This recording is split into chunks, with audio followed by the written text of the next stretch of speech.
पायलट कांग्रेस के अगले अध्यक्ष बनाए जा सकते हैं। यानी सचिन पायलट को पराजित करने की पटकथा आज से 1 साल पहले ही लिख दी गई थी और उसी का पालन करते हुए आज सचिन पायलट को राजस्थान के उप मुख्यमंत्री और प्रदेश अध्यक्ष पद से हटा दिया गया। राजनीति एक धर्म युद्ध की तरह होती है और सब नेता इसमें अपना अपना किरदार निभाते हैं। अशोक गहलोत अपनी वफादारी के सहारे अपनी कुर्सी बचा रहे हैं, तो सचिन पायलट कांग्रेस के युवा नेताओं की उस ब्रिगेड का हिस्सा बन गए हैं जिन्होंने राहुल गांधी के खिलाफ सीधे बगावत कर दी है।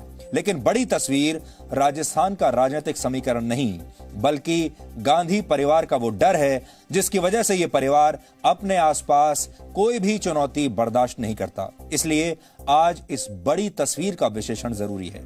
इसके बाद हम नेपाल की बात करेंगे और आपको बताएंगे कि कैसे नेपाल के प्रधानमंत्री केपी शर्मा ओली अपनी महत्वाकांक्षाओं को पूरा करने के लिए दो देशों के लोगों के बीच संबंध खराब करने की कोशिश कर रहे हैं। केपी शर्मा ओली ने यह दावा किया है और यह उनका नया दावा है कि असली अयोध्या भारत में नहीं बल्कि नेपाल में है और भगवान राम नेपाली थे।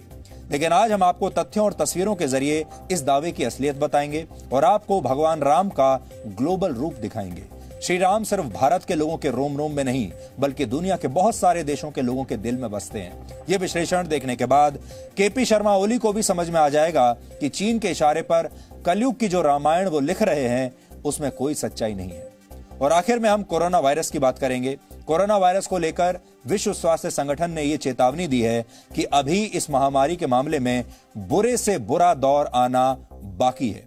अमेरिका का मशहूर इंस्टीट्यूट MIT ये पहले ही चेतावनी दे चुका है कि अगर इस वायरस के खिलाफ वैक्सीन नहीं बनी तो भारत जैसे देशों में हर दिन करीब 3 लाख नए मरीज सामने आएंगे। इसलिए आज हम ये समझने की कोशिश करेंगे कि क्या हमें लंबे समय तक इस वायरस के साथ रहने की अब आदत डाल लेनी चाहिए, यानी आपका जीवन पहले जैसा अब कभी नहीं होगा। लेकिन सबसे पहले आज की तमाम बड़ी खबरें नॉनस्टॉप न्यूज में। मुख्यमंत्री अशोक गहलोत ने सचिन पायलट को उप मुख्यमंत्री पद से बर्खास्त करने के बाद पहली बार मंत्रिमंडल की बैठक बुलाई। ये बैठक उनके घर पर बुलाई गई। आज सुबह हुई विधायक दल की बैठक में विधायकों ने गहलोत को अपना नेता माना।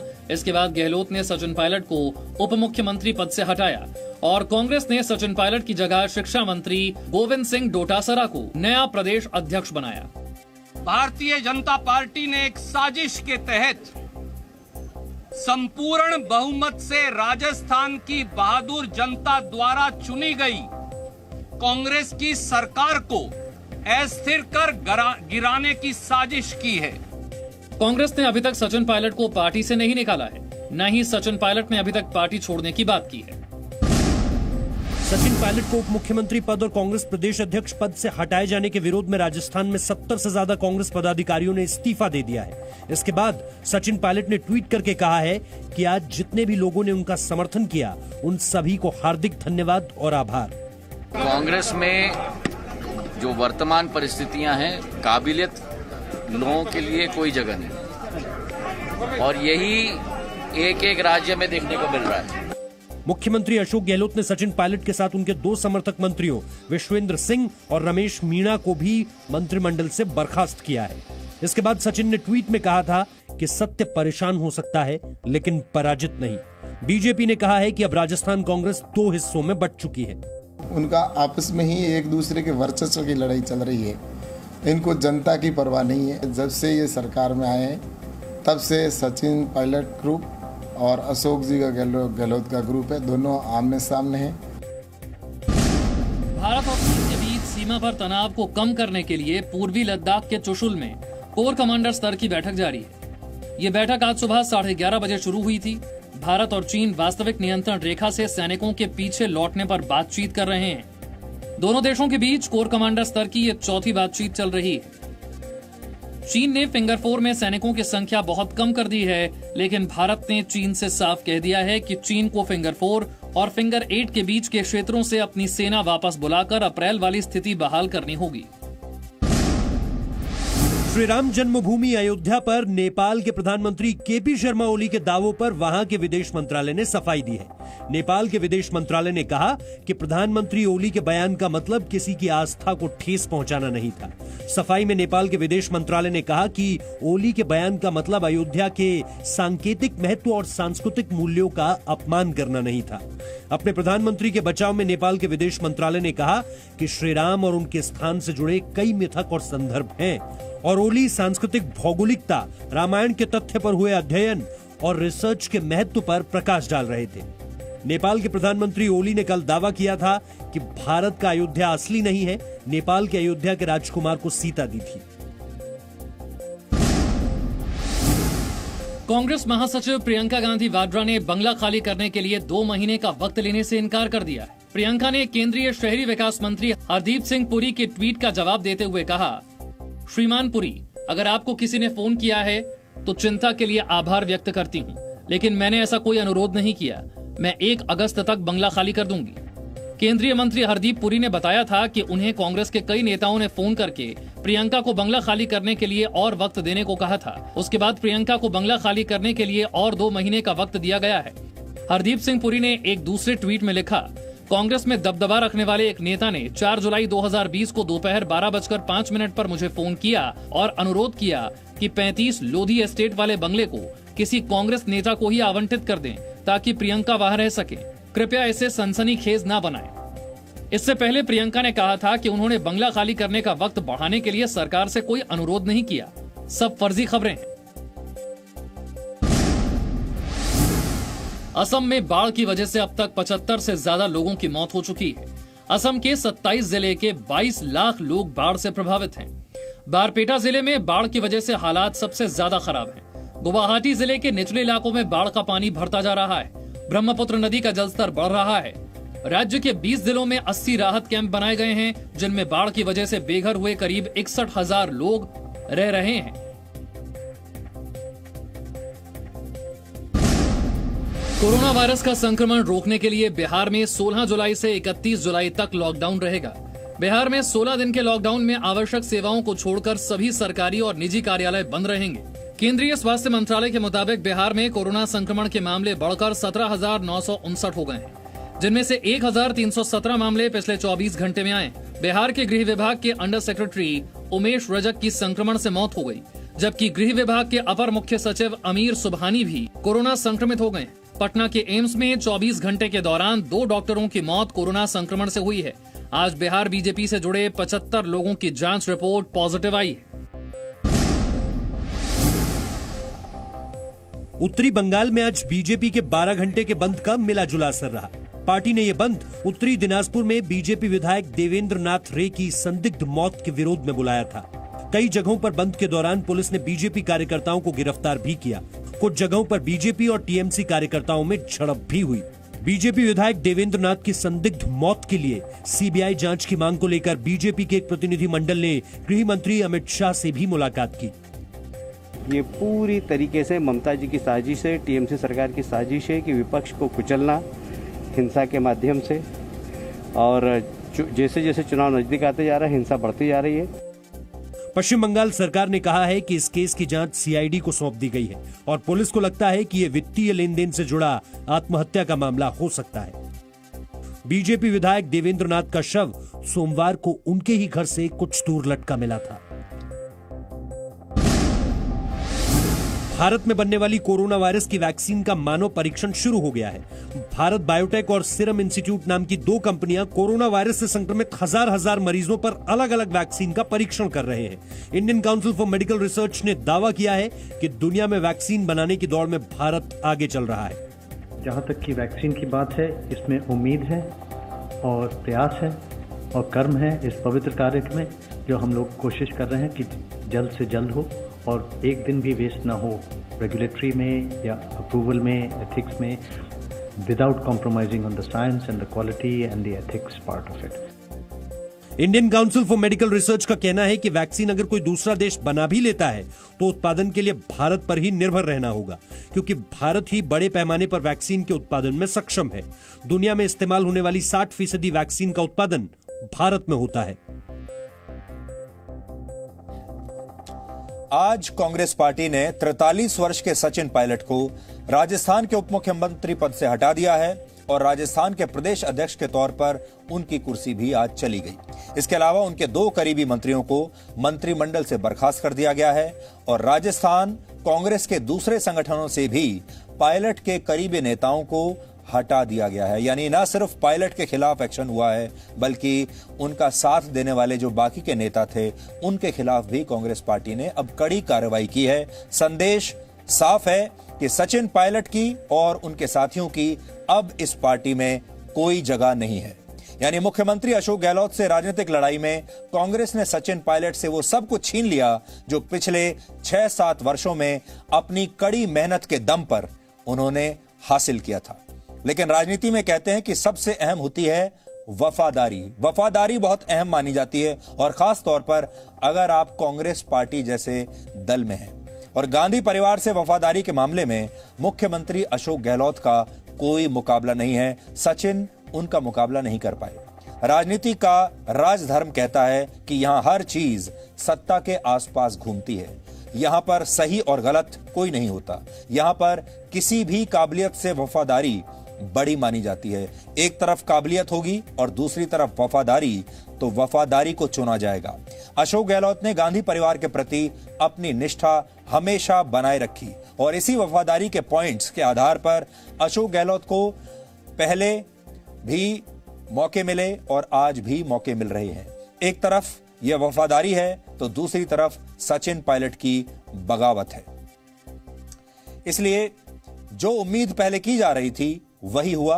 कांग्रेस नेतृत्व ने अशोक गहलोत और सचिन पायलट की लड़ाई में मुख्यमंत्री गहलोत का खुलकर साथ दिया और पिछले 3 दिन से सचिन पायलट जो सियासी उड़ान भर रहे थे उसमें सचिन पायलट के पर कतर दिए गए।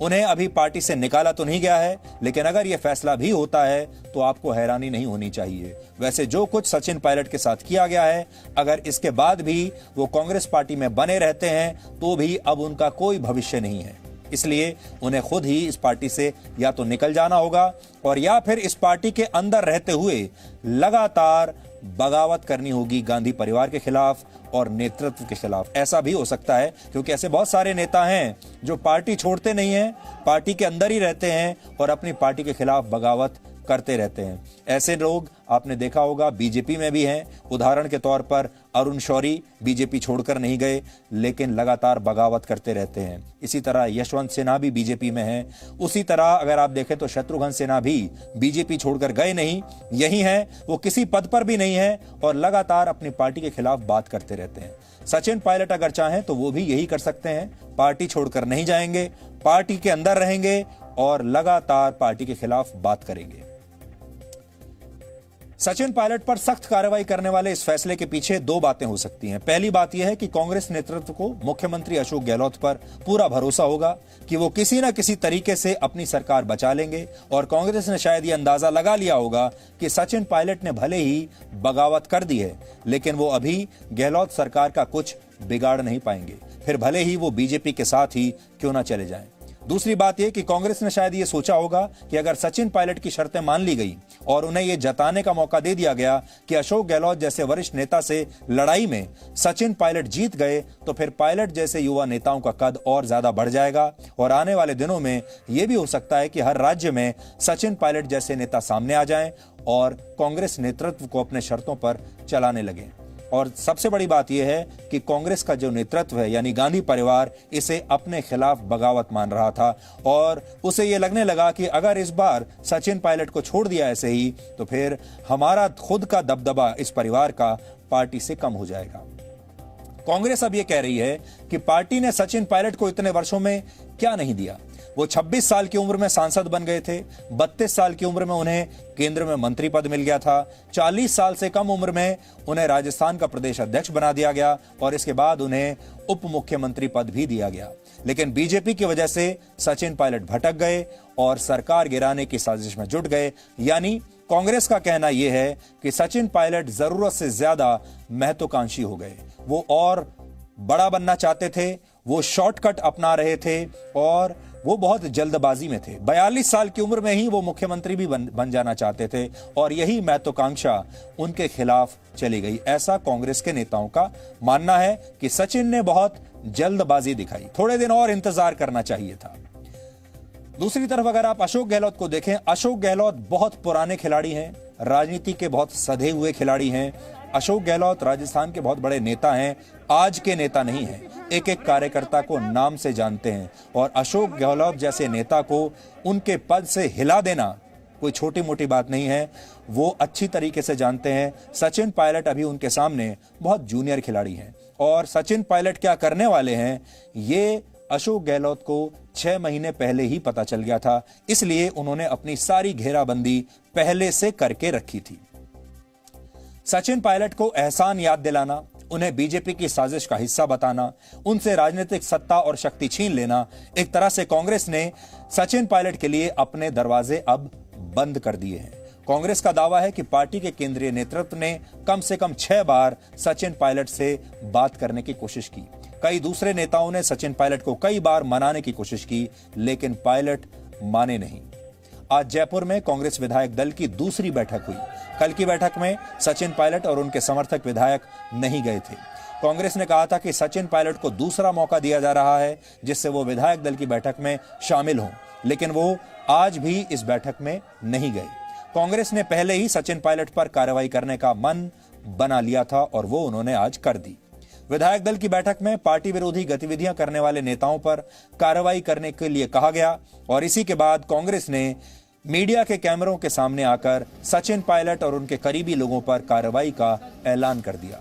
सचिन पायलट की जगह पर गोविंद सिंह को राजस्थान का नया प्रदेश अध्यक्ष बना दिया गया है और अब तक कैमरे पर न बोलने वाले मुख्यमंत्री अशोक गहलोत ने भी खुलकर आज से बोलना शुरू कर दिया कि सचिन पायलट बीजेपी के हाथों में खेल रहे हैं। सचिन पायलट पर कार्रवाई का ऐलान करते हुए कांग्रेस के नेता रणदीप सिंह सुरजेवाला ने आज कहा क्या कहा और फिर अशोक गहलोत ने क्या कहा, पहले आप ये सुनिए और उसके बाद हम आपको आज बहुत ही दिलचस्प कहानी बताने वाले हैं। सचिन पायलट के जाने की इनसाइड स्टोरी क्या है, आज हम ये बहुत ही इंटरेस्टिंग कहानी है, बड़ी फिल्मी कहानी है, आज आपको वो बताएंगे और इसके बाद ये भी बताएंगे कि अब सचिन पायलट क्या करेंगे, उनके पास क्या विकल्प बचे। भारतीय जनता पार्टी ने एक साजिश के तहत संपूर्ण बहुमत से राजस्थान की बहादुर जनता द्वारा चुनी गई कांग्रेस की सरकार को अस्थिर कर गिराने की साजिश की है। हम सबको एक बात का खेद अवश्य है कि राजस्थान के उप मुख्यमंत्री हमारे युवा साथी सचिन पायलट जी और कांग्रेस के कुछ विधायक साथी और मंत्री साथी दिग्भ्रमित होकर भाजपा के षड्यंत्र के जाल के अंदर उलझकर कांग्रेस की सरकार को गिराने की साजिश में शामिल हो गए। कांग्रेस नेतृत्व ने बार बार यह कहा कि जो स्नेह, जो आशीर्वाद, जो सहयोग, जो स्थान, जो राजनीतिक ताकत सचिन पायलट जी को छोटी उम्र में दी, शायद हिंदुस्तान में किसी दूसरे व्यक्ति को नहीं मिली। 2003 में हमारे साथी सचिन पायलट जी राजनीति में आते, 2004 में कांग्रेस पार्टी उन्हें 26 साल की उम्र में सांसद बना देती है। 30 और 32 साल की उम्र में कांग्रेस पार्टी ने उन्हें भारत सरकार का केंद्रीय मंत्री बनाकर जिम्मेवारी दी और 40 साल की उम्र में प्रदेश के उप मुख्यमंत्री की जिम्मेवारी दी। ये पिछले 6 महीने से षड्यंत्र चल रहा था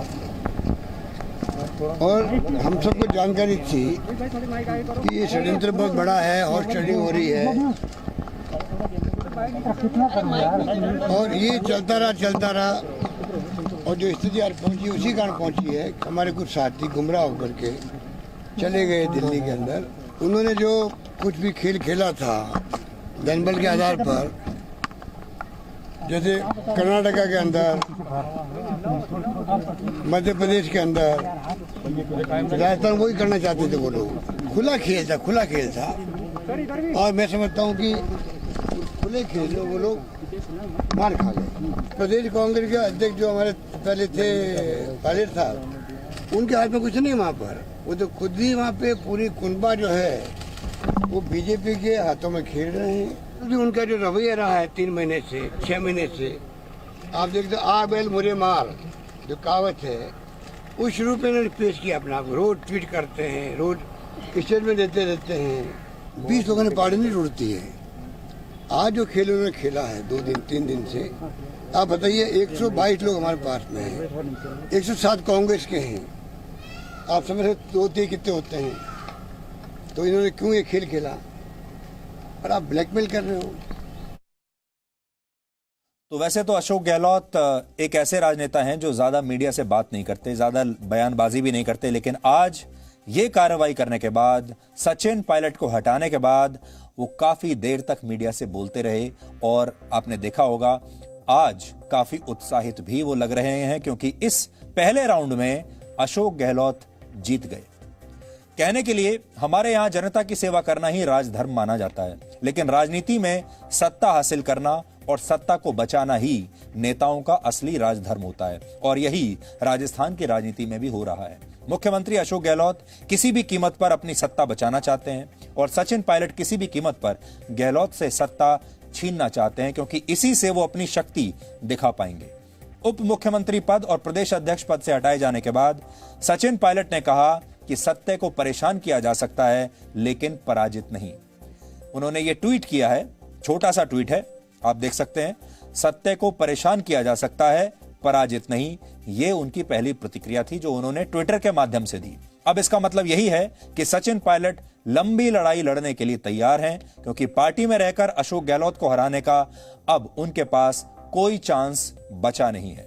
सचिन पायलट ने अब तक कैमरों के सामने आकर कुछ नहीं कहा है, लेकिन कहा जा रहा है कि कल वो शायद एक प्रेस कॉन्फ्रेंस कर सकते हैं और इसी के बाद ये संकेत मिलेंगे कि उनका भविष्य का प्लान क्या है, क्योंकि उनका मिशन स्पष्ट है कि राजस्थान में उन्हें एक नेता के तौर पर अशोक गहलोत स्वीकार नहीं है।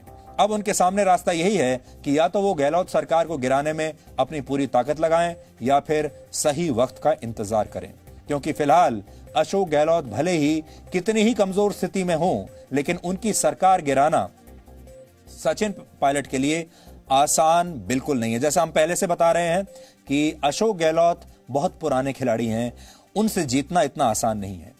राजस्थान की कुल 200 विधानसभा सीटों में सरकार बचाने के लिए 101 विधायक चाहिए और अशोक गहलोत के पास कम से कम उनका दावा यही है कि कुछ विधायकों के जाने से उन्हें कोई फर्क नहीं पड़ेगा। बहुमत का आंकड़ा अब भी उनके पक्ष में ही है। कांग्रेस अब भी यह दावा कर रही है कि उसके पास 107 सीट जो लोग हैं, निर्दलीय भी हैं और बाकी की पार्टियां भी हैं। अब तक अशोक गहलोत की सरकार 123 विधायकों के समर्थन से चल रही थी, जिसमें कांग्रेस के 107, भारतीय ट्राइबल पार्टी के 2, आरएलडी का 1 और 13 निर्दलियों का समर्थन था। लेकिन इन 123 विधायकों में अब गहलोत के पास सिर्फ 101 विधायक ही बचे हैं, ऐसा कहा जा रहा है। बाकी 22 विधायकों के बारे में यह दावा किया गया है कि वो सचिन पायलट के समर्थन में है, जबकि बीजेपी और उनके सहयोगियों के 75 विधायक इस समय हैं। लेकिन इसके बावजूद अशोक गहलोत सरकार पर उतना बड़ा खतरा नहीं है जैसा खतरा मध्य प्रदेश में कांग्रेस की कमलनाथ सरकार को था, और जहां ज्योतिरादित्य सिंधिया के पार्टी छोड़ने के बाद कमलनाथ की सरकार गिर गई थी। अशोक गहलोत राजनीति के बहुत पुराने खिलाड़ी हैं और उन्हें अनुभव है कि सरकार कैसे बनाई जाती है, और वो ये भी जानते हैं कि सरकार कैसे बचाई जाती है। यानी जो काम कमलनाथ नहीं कर पाए मध्य प्रदेश में, वो काम फिलहाल अशोक गहलोत ने कर दिखाया, अपनी सरकार बचा ली।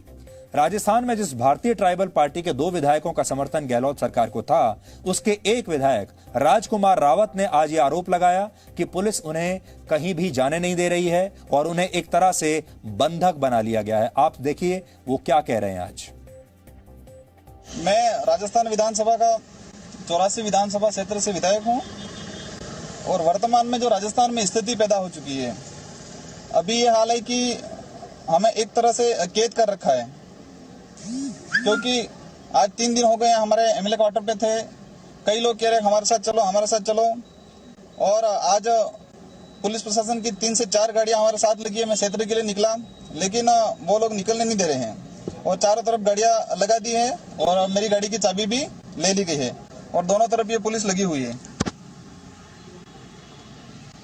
ये एक मतलब एक तरह की बदतमीजी की जा रही है। तो विधायकों की क्या स्थिति है राजस्थान में, अभी आपने देख लिया। वैसे सचिन पायलट को अभी कांग्रेस पार्टी से निकाला नहीं गया है, सिर्फ उन्हें उनके पद से हटाया गया है। इसलिए अगर बिना पद के वो पार्टी में रहना चाहते हैं तो रह सकते हैं, और यह संभव है कि सचिन पायलट भी शत्रुघ्न सिन्हा की तरह लंबे समय तक कांग्रेस में बने रहें, जैसे शत्रुघ्न सिन्हा लंबे समय तक बीजेपी में बने रहे थे और चुनाव से ठीक पहले वो बीजेपी या किसी और पार्टी का टिकट लेकर चुनाव लड़ लें, या फिर चुनाव से ठीक पहले अपनी भी कोई पार्टी बना लें, वैसे ही जैसे शत्रुघ्न सिन्हा ने किया था। लेकिन आप याद रखिए कि शत्रुघ्न सिन्हा का बाद में क्या हश्र हुआ था। बहुत लोग ये सोचते हैं कि कांग्रेस के अंदर की लड़ाई वरिष्ठ नेताओं की और युवा नेताओं की लड़ाई है, यानी पुरानी पीढ़ी के नेताओं की और नई पीढ़ी के नेताओं के बीच की ये लड़ाई है। लेकिन ये आपकी गलतफहमी है, ऐसा नहीं है। आज हम आपको एक कहानी बताएंगे और इस कहानी से आप समझ जाएंगे कि कांग्रेस के अंदर क्या चल रहा है। अब ये कहानी आप ध्यान से सुनिए। आपको याद होगा जब कांग्रेस वर्ष 2019 का लोकसभा चुनाव बुरी तरह से हार गई थी, तब राहुल गांधी ने कांग्रेस के अध्यक्ष पद से इस्तीफा दे दिया था। तब कांग्रेस के अंदर बहुत ड्रामा हुआ था। अधिकतर नेताओं ने राहुल गांधी से इस्तीफा वापस लेने का अनुरोध किया था। कुछ नेताओं ने तो राहुल गांधी के समर्थन में पार्टी संगठन से अपने इस्तीफे भी दे दिए थे। लेकिन जब राहुल गांधी अड़े रहे तो कुछ नेताओं ने नया अध्यक्ष चुनने का भी सुझाव दिया, और तब पार्टी में यह सहमति बनी थी कि अब हम पार्टी का नया अध्यक्ष चुनेंगे, और हो सकता है वो नया अध्यक्ष अब गांधी परिवार से बाहर का हो। उस समय का जो माहौल था वो ये था कि अब गांधी परिवार से बाहर के किसी नेता को कांग्रेस का अध्यक्ष बनाया जाए, और बहुत सारे लोगों को देश में ये लगा कि वाकई अब कांग्रेस पार्टी के नेताओं को अकल आ गई है और वो समझ गए हैं कि राहुल गांधी के बस का अब इस पार्टी को आगे ले जाना नहीं है, और कांग्रेस बहुत अच्छे भले मन से अब अपना आत्ममंथन कर रही है। इसी दौरान महाराष्ट्र में कांग्रेस के एक युवा नेता ने, जो पहले कांग्रेस की सरकार में मंत्री भी रह चुका है, कांग्रेस के नए अध्यक्ष के तौर पर खुद राहुल गांधी को 2 नेताओं के नाम सुझाए। और इस युवा नेता ने जो नाम सुझाए वो 2 नाम थे, ज्योतिरादित्य सिंधिया और सचिन पायलट। दोनों ही युवा हैं, बहुत डायनेमिक हैं और अध्यक्ष बन सकते हैं पार्टी के, ऐसा बताया गया। महाराष्ट्र के इस युवा नेता ने कहा था कि सचिन पायलट और ज्योतिरादित्य सिंधिया में कांग्रेस का अध्यक्ष पद संभालने की पूरी क्षमता है। लेकिन इसी के बाद ज्योतिरादित्य सिंधिया, सचिन पायलट और महाराष्ट्र के उस युवा नेता के बुरे दिन शुरू हो गए। और ये तीनों लोग तभी समझ गए, जिस नेता ने कांग्रेस अध्यक्ष बनाने के लिए सचिन पायलट और ज्योतिरादित्य सिंधिया का नाम लिया था, सुझाव दिया था, उस नेता का नाम अब तक आप समझ चुके होंगे। उस नेता का नाम है मिलिंद देवड़ा। वो खुद 2 बार लोकसभा के सांसद रह चुके हैं, कांग्रेस की केंद्र सरकार में मंत्री रह चुके हैं। लेकिन जैसे ही उन्होंने कांग्रेस अध्यक्ष के लिए सिंधिया और पायलट का नाम आगे बढ़ाया, वैसे ही कांग्रेस के अंदर इन नेताओं को किनारे लगाने की तैयारी शुरू हो गई। कुछ दिनों के बाद ये कहा जाता है कि ये नेता आपस में भी बात किया करते थे कि अब इनके बुरे दिन शुरू हो जाएंगे और इन्हें कांग्रेस में किनारे लगाकर या फिर पार्टी से ही निकाल कर दम लिया जाएगा। और वैसे ही हुआ, यानी ये पटकथा तभी लिख दी गई थी। पहले ज्योतिरादित्य सिंधिया को पार्टी छोड़ने पर मजबूर किया गया और फिर अब सचिन पायलट की बारी आई है। और कोई बड़ी बात नहीं है कि आने वाले दिनों में मिलिंद देवड़ा का भी पार्टी में ऐसा ही हाल हो जाए, जबकि ये वो नेता हैं जो राहुल गांधी के एक जमाने में सबसे करीबी नेता माने जाते थे। आप सोचिए, अब से 1 साल पहले यह कहा जाता था कि ये नेता राहुल गांधी के सबसे करीबी नेता हैं, ये ना सिर्फ उनके साथ काम करते हैं बल्कि राहुल गांधी के दोस्त भी हैं। ऐसा इसलिए किया गया क्योंकि कांग्रेस में वफादारी सबसे बड़ी चीज है, और वफादारी पार्टी के लिए नहीं, वफादारी गांधी परिवार के लिए। कांग्रेस को लगता है कि जब राहुल गांधी ने इस्तीफा दिया था तब ऐसे नेताओं ने या तो दिल से गांधी परिवार का साथ नहीं दिया या फिर गांधी परिवार से बाहर के किसी नेता में वो अपना भविष्य देखने लगे। उस समय कांग्रेस के ऐसे नेताओं को पार्टी की बैठकों में बहुत डांटा भी जाता था और ये कहा जाता था कि उन्होंने राहुल गांधी का पूरा साथ नहीं दिया। राहुल गांधी ने उन लोगों को भी नोट किया जिन्होंने इस्तीफे नहीं दिए थे उनके साथ। जैसे राहुल गांधी के इस्तीफे के बाद ज्योतिरादित्य सिंधिया ने भी कांग्रेस महासचिव के पद से इस्तीफा दिया था और उन्होंने उत्तर प्रदेश के लिए मिली जिम्मेदारी को भी छोड़ दिया था। लेकिन ऐसा माना जाता है कि उन्होंने इस्तीफा देकर एक तरह से कांग्रेस संगठन से मुक्ति पाई थी। बाद में ज्योतिरादित्य सिंधिया बीजेपी में चले गए। ऐसे नेता जो राहुल गांधी के बहुत करीबी माने जाते थे उन्हें एक एक करके किनारे लगाया गया या फिर कांग्रेस के उन वरिष्ठ नेताओं के साथ समझौता करने पर मजबूर किया गया जो सोनिया गांधी के बहुत करीबी माने जाते हैं। जैसे हरियाणा में राहुल गांधी के करीबी नेता अशोक तंवर को भूपेंद्र सिंह हुड्डा के साथ समझौता करने पर मजबूर कर दिया गया। अशोक तंवर आजकल पार्टी से बाहर है।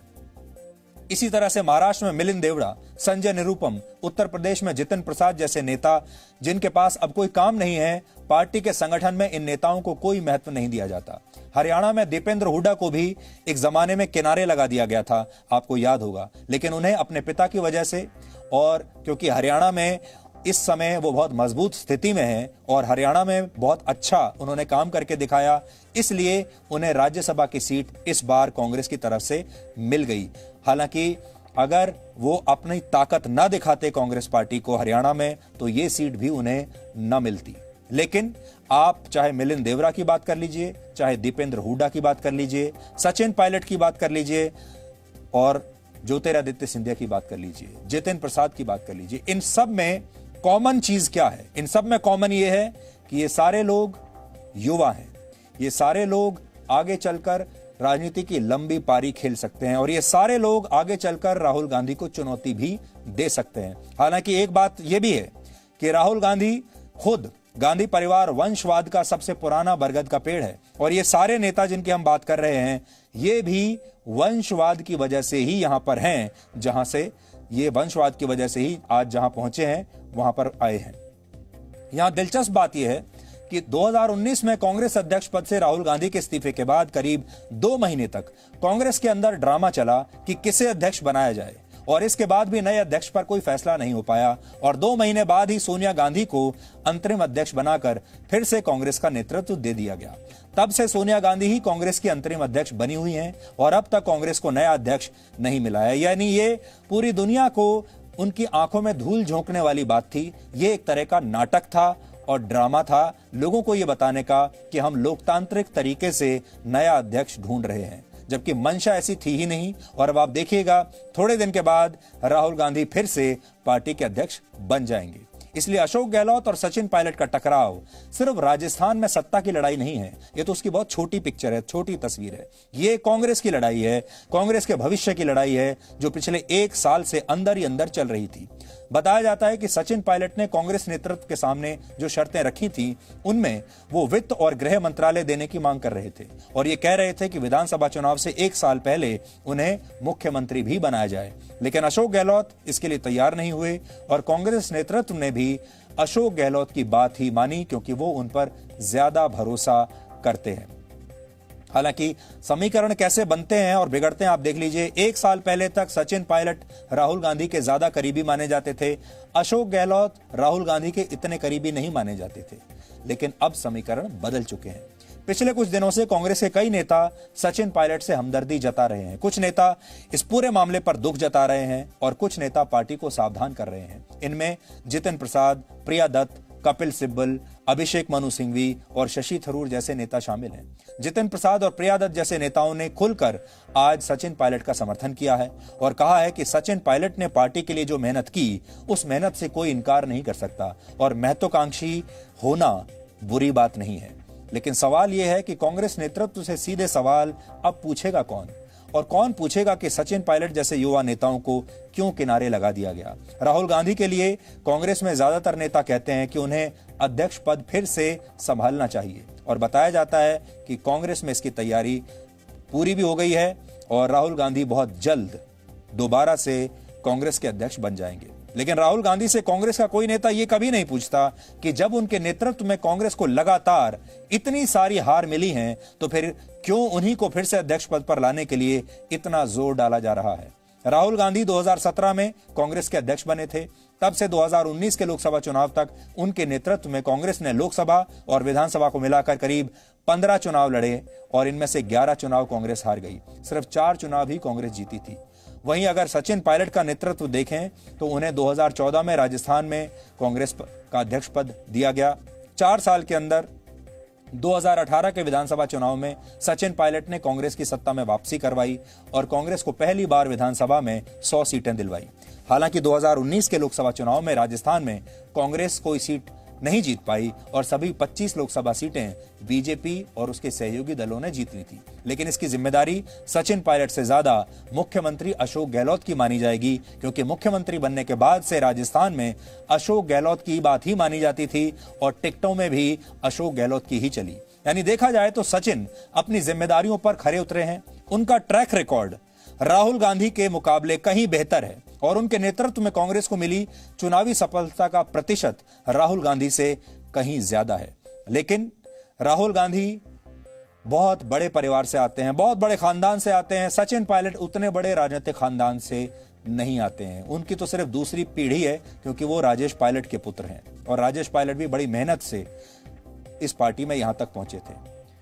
अब सवाल यह है कि सचिन पायलट के पास विकल्प क्या है। अब सचिन पायलट क्या करेंगे? उनके पास दो सबसे अच्छे विकल्प हैं। एक विकल्प ये कि वो बीजेपी में शामिल हो जाएं और दूसरा विकल्प ये है कि वो खुद अपना एक क्षेत्रीय दल बना लें। लेकिन सचिन पायलट के लिए फैसला इतना आसान नहीं होगा।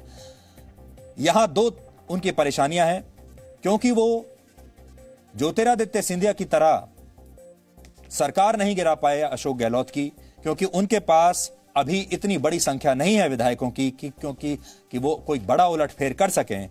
तो हो सकता है बीजेपी में उनकी बार्गेनिंग पावर इस समय बहुत कम रहे और उन्हें बीजेपी में वैसा पद ना मिल पाए जैसा ज्योतिरादित्य सिंधिया को मिला था। इसलिए उनके लिए अच्छा यह रहेगा कि वो अपना एक क्षेत्रीय दल बनाएं। अभी उनके पास समय है और अगली बार पूरी ताकत के साथ राजस्थान में विधानसभा चुनाव लड़ें।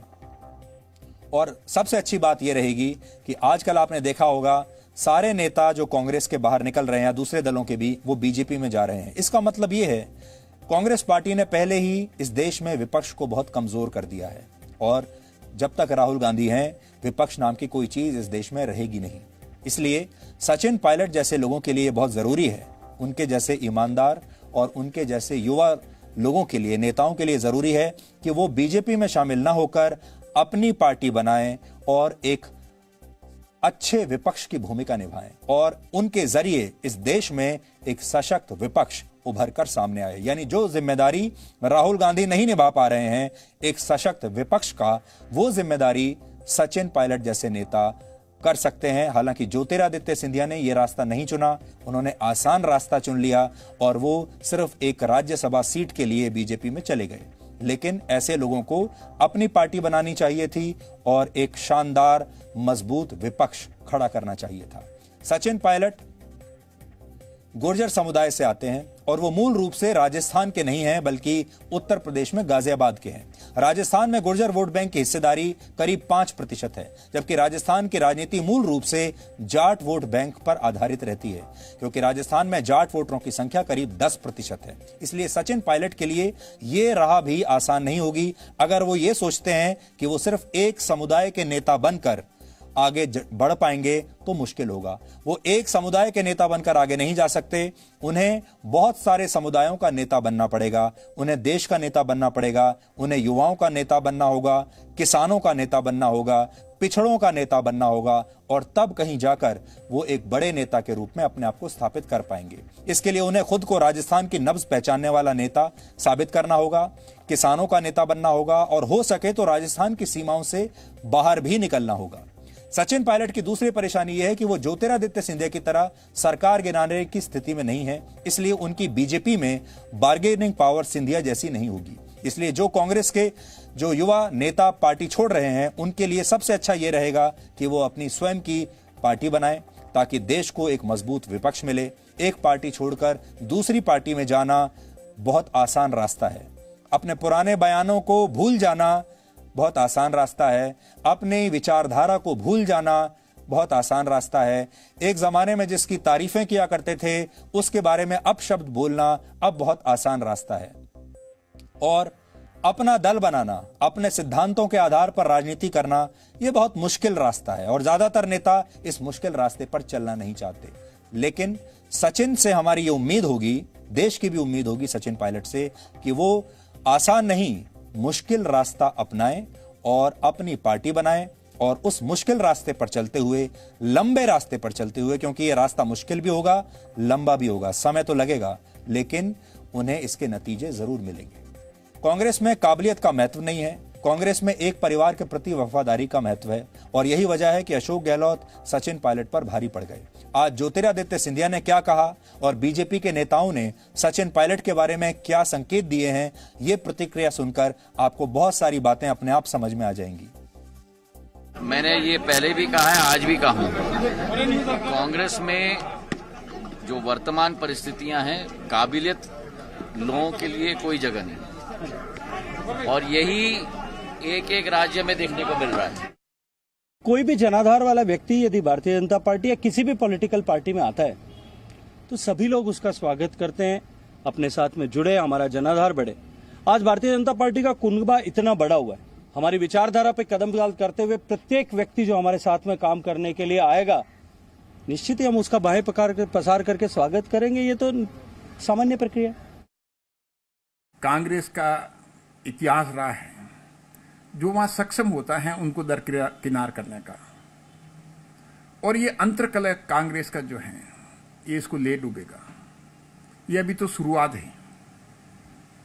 तो जिस हिसाब से सचिन पायलट का एक कांग्रेस में कद है, तो आने वाले टाइम में मेरा मानना है कि कांग्रेस सरकार जो है वो राजस्थान में गिर जाएगी।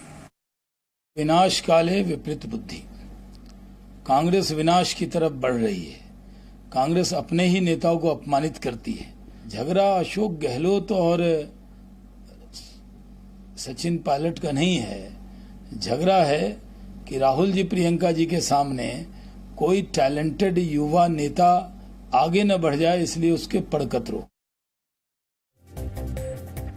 तो आज जो आप सबके लिए समझने वाली बात है वो ये है कि असल में सचिन पायलट का और ज्योतिरादित्य सिंधिया का जाना अचानक नहीं हुआ है। ये लोग पार्टी से जाएंगे, ये तो पिछले साल ही तय हो गया था, जब राहुल गांधी को और गांधी परिवार को इस बात का एहसास कराया गया था कि ये दोनों नेता अपने आप को भविष्य का कांग्रेस अध्यक्ष के बनने के बारे में सोच रहे हैं। ये अपने आप के बारे में इस तरह के ख्यालात रखते हैं और इनमें वो क्षमता है कि एक दिन ये अध्यक्ष पद के दावेदार बन सकते हैं। और यही बात गांधी परिवार से बर्दाश्त नहीं हुई और उसी दिन इनका एग्जिट प्लान तैयार कर लिया गया था। अब हम अपना अगला विश्लेषण हजारों वर्ष पुरानी एक कहानी से शुरू करना चाहते हैं। आज आप सोचिए, कहानियों का दिन है। एक कहानी हमने आपको सुनाई, यह राजनीति की कहानी है। अब दूसरी कहानी आपको सुनाते हैं। इस कहानी का वर्णन रामायण में आता है और इस कहानी के दो किरदार हैं। पहला किरदार है राजा दशरथ की तीसरी पत्नी कैकई और दूसरा किरदार है कैकई की दासी मंथरा। कैकई भरत की मां थी। वो राम को अयोध्या का राजा बनाए जाने से बहुत प्रसन्न भी थी, लेकिन मंथरा के भड़काने पर उन्होंने अपना इरादा बदल दिया और पूर्व में दिए गए एक वचन के मुताबिक राजा दशरथ ने श्री राम को 14 वर्ष के लिए वनवास पर भेज दिया और अयोध्या का राजपाट भरत को सौंप दिया गया। इसके बाद क्या हुआ आप सब जानते हैं, लेकिन आज हम आपको ये कहानी इसलिए बता रहे हैं क्योंकि हजारों वर्ष पहले जिस लालच और धोखे का जिक्र रामायण में किया गया था वो आज के जमाने की भी सच्चाई है। उदाहरण के लिए, जो नेपाल किसी जमाने में भारत का इतना घनिष्ठ मित्र हुआ करता था, वो आज चीन के बहकावे में आकर भारत विरोधी हरकतें कर रहा है और इसके केंद्र में है नेपाल के प्रधानमंत्री केपी शर्मा ओली। कल केपी शर्मा ओली ने एक बड़ा अजीबोगरीब दावा किया और कहा कि असली अयोध्या भारत में नहीं बल्कि नेपाल में है और भगवान राम भारतीय नहीं बल्कि नेपाली थे। कुछ लोग कह रहे हैं कि ओली कलयुग की ये नई रामायण चीन के इशारे पर रच रहे हैं। हालांकि अब नेपाल के प्रधानमंत्री की उनके ही घर में, उनके ही देश में आलोचना हो रही है। लेकिन आपको ये समझना चाहिए कि केपी शर्मा ओली ये सब किसके इशारे पर कर रहे हैं। ताजा स्थिति कहती है कि केपी शर्मा ओली की कुर्सी चीन की वजह से बची हुई है और इसी का कर्ज चुकाने के लिए वो लगातार भारत के खिलाफ बयान दे रहे हैं। यानी झूठे तथ्यों पर आधारित जिस इतिहास को केपी शर्मा ओली दुनिया के सामने पेश कर रहे हैं वो चीन ने लिखा है। यहां एक बात हम स्पष्ट कर देना चाहते हैं, हमारे लिए केपी शर्मा ओली का मतलब नेपाल नहीं है। हमारे लिए केपी शर्मा ओली का मतलब नेपाल के लोग नहीं है। नेपाल के लोग और नेपाल में हमारे जो दर्शक हैं वो हमारे लिए आज भी उतने ही कीमती हैं। उनके साथ आज भी हमारा वही रिश्ता है। सिर्फ बीच में एक नेता अपनी महत्वाकांक्षाओं को पूरा करने के लिए दो देशों के लोगों के बीच में ये नफरत की दीवार खड़ी नहीं कर सकता। इसलिए भारत और नेपाल के जो लोग हैं वो हमेशा एक ही थे और हमेशा ऐसे ही रहेंगे। ओली सिर्फ अपनी कुर्सी बचाने के लिए चीन के एहसानों तले नहीं दबे हैं, बल्कि एक नई रिपोर्ट में अब यह दावा किया गया है कि चीन की मदद से केपी शर्मा ओली ने पिछले कई वर्षों में बहुत बड़ी मात्रा में काला धन कमाया है और ये रकम स्विट्जरलैंड के एक बैंक में जमा है। तो पहले ये वाला कैच देखिए आप।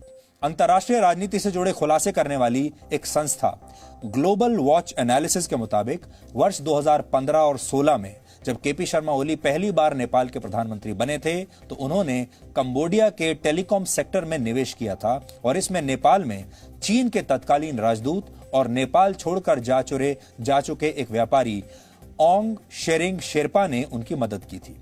इस रिपोर्ट में यह भी लिखा है कि प्रधानमंत्री के तौर पर दूसरे कार्यकाल के दौरान भी केपी शर्मा ओली चीन की मदद करते रहे और इसके बदले में केपी शर्मा ओली के करीबियों को पैसा मिलता रहा।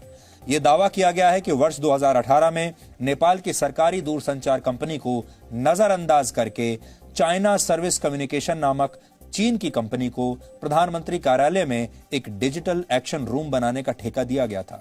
इस रिपोर्ट में यह भी लिखा है कि ओली ने चीन के दबाव में कई सरकारी प्रोजेक्ट्स चीन की कंपनियों को दे दिए थे और उन्होंने ये सब नियमों को तोड़कर किया। हालांकि नियमों के इन उल्लंघनों का खुलासा होने के बाद नेपाल को अपने कुछ फैसले वापस भी लेने पड़े थे।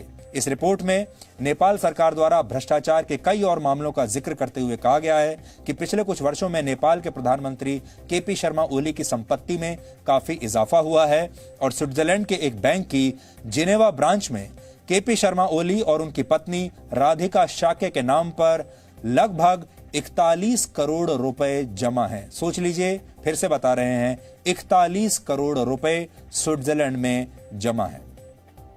ये जो स्विस बैंक अकाउंट हैं, ये राजनीति में एक टाइम बॉम्ब की तरह होते हैं। ये स्विस बैंक अकाउंट्स ने भारत में न जाने कितने नेताओं का करियर बर्बाद किया है और अब यही स्विस बैंक अकाउंट्स, यही किकबैक्स और विदेशों में प्रॉपर्टी का यही मामला अब केपी शर्मा ओली के पीछे भी पड़ गया है। आपको याद होगा, पाकिस्तान में नवाज शरीफ भी इसी का शिकार हुए थे। भारत में भी कई नेता इसके शिकार हो चुके हैं और अब बारी है केपी शर्मा ओली की। शेयर और लॉन्ग टर्म बॉन्ड्स के रूप में जमा इस रकम के जरिए केपी शर्मा ओली और उनकी पत्नी को हर साल 2 से 3 करोड़ रुपए का रिटर्न मिलता है।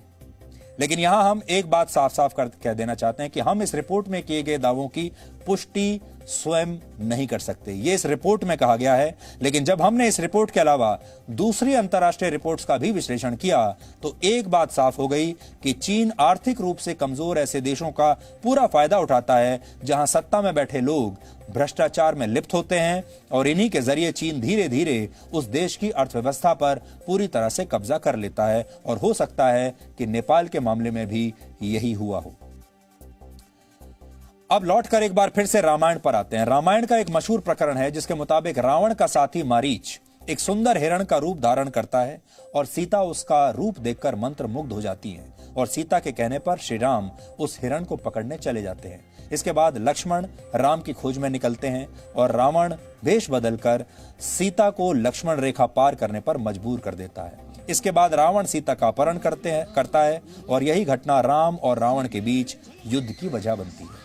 कुछ इसी तरह नेपाल भी चीन के लालच में फंस गया है और वो भारत के साथ रिश्तों की सारी लक्ष्मण रेखाएं पार करने लगा है। ये कहानी अभी अधूरी है। इस कहानी का एक अगला हिस्सा भी है जो बहुत दिलचस्प होगा, लेकिन इस कहानी के बीच में एक विराम हमें देना होगा। 4 मिनट का एक ब्रेक ले रहे हैं। ब्रेक के बाद हम आपको भगवान राम के ग्लोबल रूप के दर्शन करवाएंगे। भगवान राम सिर्फ भारत के लोगों के रोम रोम में नहीं, बल्कि चीन से लेकर इटली के रोम तक लोगों के दिलों में बसते हैं। इसलिए श्री राम की अंतर्राष्ट्रीय लोकप्रियता पर आधारित यह विश्लेषण आपको आज मिस नहीं करना चाहिए।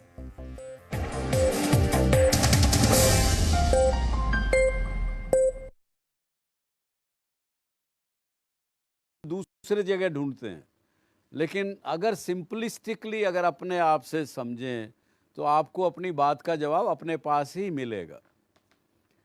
और उसको कोई नेगेटिविटी है या कोई भी ऐसी चीज़ है जो आपकी सक्सेस में बाधा बन रही है, जो आपकी खुशियों के बीच में आड़े आ रही है, उसको जब आपको समझ आया कि मेरे अंदर ये कमी है, उसको ठीक करने के लिए हमें ही चलना पड़ेगा। ये शो हो चाहे मैं हूँ, केवल आपको रास्ता दिखा सकते हैं, रास्ता चलना आपको पड़ेगा। लेकिन आज हम बात करें नेगेटिविटी की। नेगेटिव असर हमारे पर बहुत से होते हैं, लेकिन उससे पहले हम पॉजिटिव बात करेंगे, क्योंकि जब तक हम पॉजिटिव नहीं सोचेंगे तब तक हम जिंदगी में नेगेटिविटी को हटा नहीं सकेंगे। अगर एक कोई बड़े, जैसे आपका कॉलेज है, आपके प्रिंसिपल हैं, उनके टीचर्स हैं, कॉलेज की भलाई के लिए कुछ काम वो सोच रहे हैं, 6-7 लोग अगर बैठे हैं, उसमें से यदि एक व्यक्ति नेगेटिव सोचने वाला भी हो ना, तो वो फ़ायदा कर सकता है, क्योंकि वो जो विषय डिस्कस किया जा रहा है, जो निर्णय आपने लेना है, उस पे नेगेटिव रूप भी वो दिखा सकता है। तो ऐसे व्यक्ति भी हैं जिनके अंदर नेगेटिविटी एक अपना टैलेंट होता है।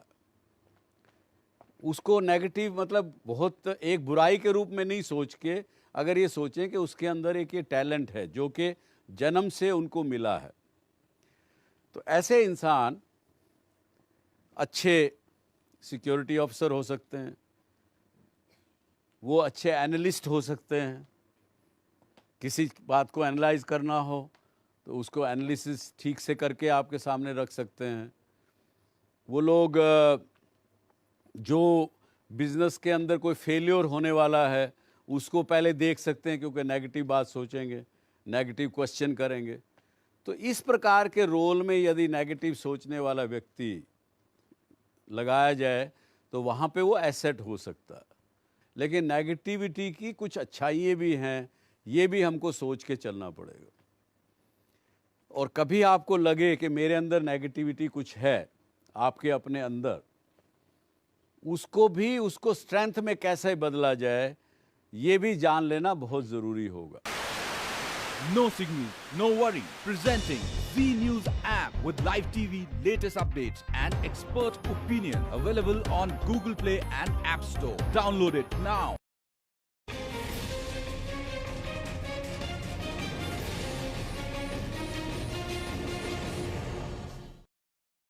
जब आदमी कन्विंस नहीं होता किसी बात से, तो उसके बारे में फिर धीरे धीरे नेगेटिव सोचने लगता, और वो नेगेटिविटी फिर हमारे ऊपर कब्जा कर लेती।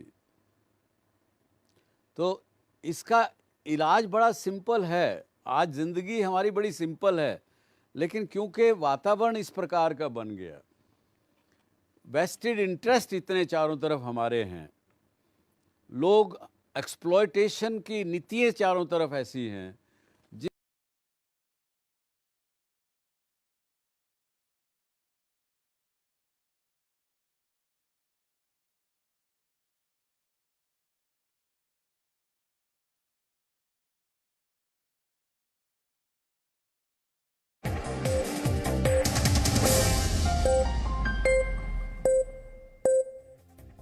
तो ब्रेक पर जाने से पहले हमने आपको बताया था कि कैसे नेपाल के प्रधानमंत्री केपी शर्मा ओली भारत और नेपाल के बीच मर्यादाओं की लक्ष्मण रेखा लांघ रहे हैं और दो देशों के लोगों के बीच संबंधों को खराब करने की कोशिश कर रहे हैं। लेकिन हम भारत के लोगों की तरफ से आपको नेपाल के लोगों को ये दोस्ती का संदेश भेजते हैं और आपको ये बताना चाहते हैं कि भारत और नेपाल के लोग हमेशा दोस्त रहेंगे।